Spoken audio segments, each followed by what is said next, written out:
Magandang gabi po sa inyong lahat. I'm Winona Activities, ang inyong BFF, kaibigan, kapuso, kapamilya. Itong araw na to ay napakahalaga sa aking buhay. August 14, 2025 today.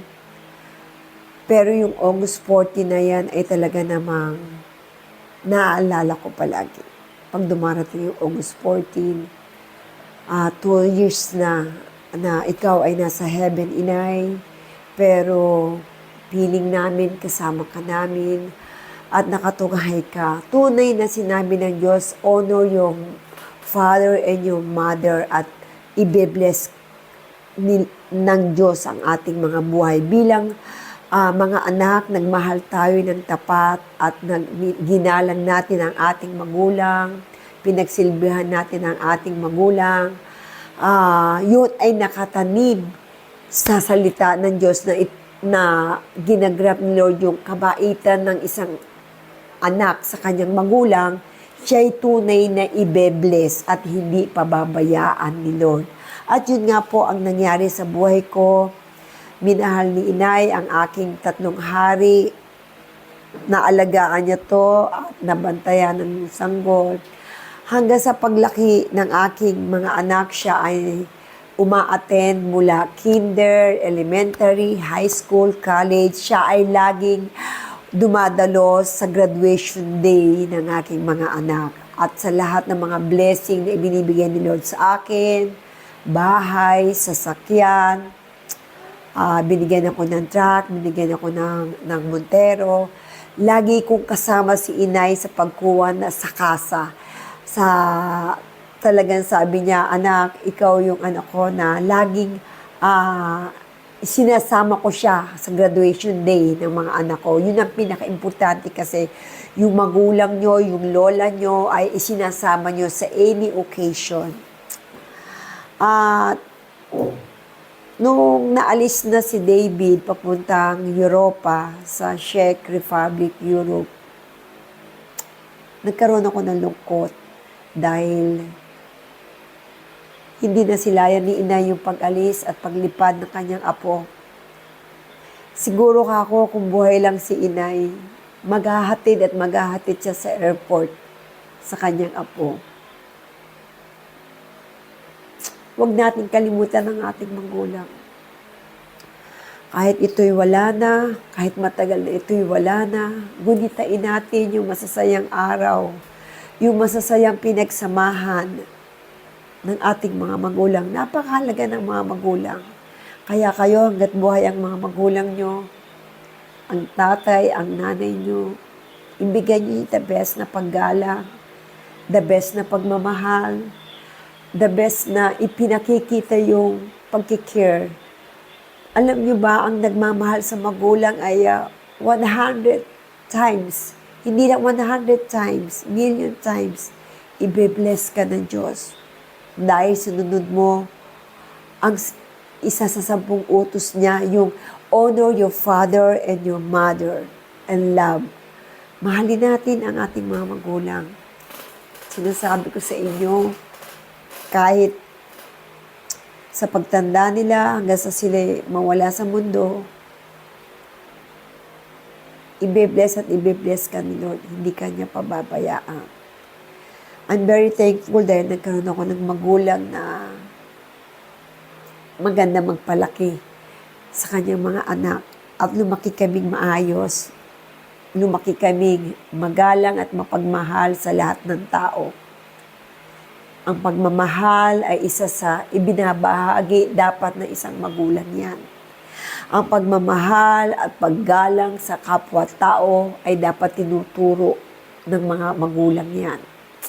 Sa mga kapitbahay, sa mga pinsan, o sa lahat ng taong nakakahalubilo ng ating mga anak ay mayroon silang respect and love.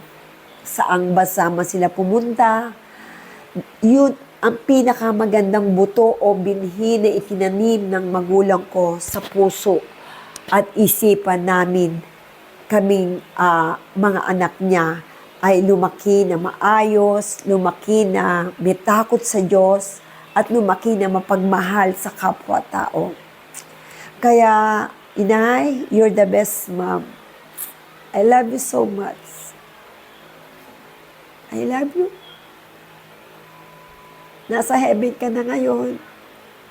Alam ko, masaya ka sa buhay ni Winona. Masaya ka sa nangyayari sa akin dahil yung tatlo mong apo, yung isa mong apo ay nasa Europa na. At yung dalangin mo kay Rowie na makapag-aral sa Japan. Nung buhay ka pa, lagi mong pinagpe-pray si Rowie na maaabot niya yung pangarap niya na makapag-aral sa Japan. Makarating ng Japan. Inay, alam ko yan. Ikagrap ng Diyos yan at ibibigay ng Diyos yan. Dahil merong isang magulang na nanalangin sa kanyang anak. Alam niyo po ba, ang prayer ng isang inay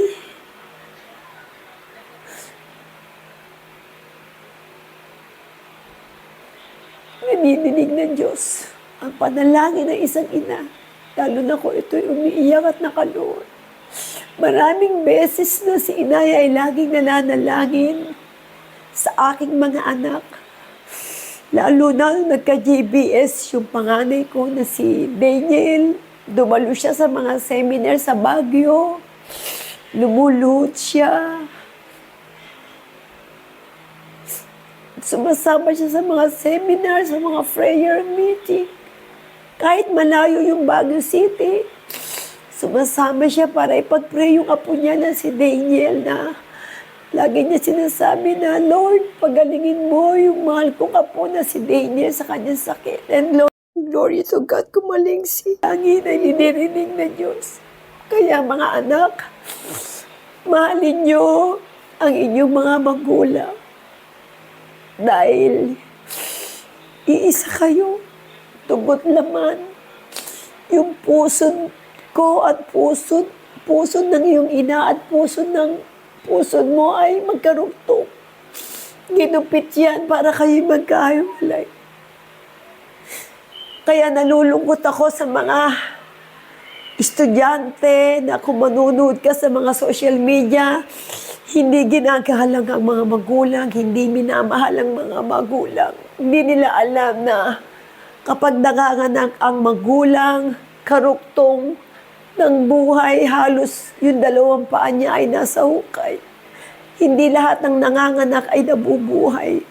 Mapalad kayo na buhay ang inyong mga magulang nung tayo'y pinanganak. Kaya, huwag niyo kalilimutan na ang isang ina ay dapat nirerespeto, minamahal, at inaalagaan. Dahil ang dugot laman nyo ay iisa. Dugot pawis ay inihain ng isang ina sa iyo para ikaw ay mahalin, alagaan, hanggang sa iyong pagtanda, hanggang sa nagkaapo na tinutulungan at ginagabayan tayo ng isang ina. Karugtong tayo ng puso nila, ginupit yun, kaya nagkahiwalay lang, ngunit hindi natatapos doon ang magmamahal ng isang ina hanggang sa siya'y magkaapo, hanggang sa talampakan. Mahalin niyo ang inyong magulang. Pakamahalin niyo. Ang Diyos ang magsusukli ng pagpapala sa inyo. Ang Diyos ang magbibigay ng mga pangarap niyo kung kayo'y marunong magmahal sa inyong pinanggalingan. Sa inyong magulang, sa ama at ang iyong ina. Respect, love, and care. Ang kailangan ng isang ina. Huwag niyong pabayaan kung kayo nagkatrabaho. Huwag niyong pabayaan ang inyong ina. Huwag niyong iwan na nag-iisa. Huwag niyong iwang naghihirap. Mahalin niyo ito. Love you, Inay. In heaven.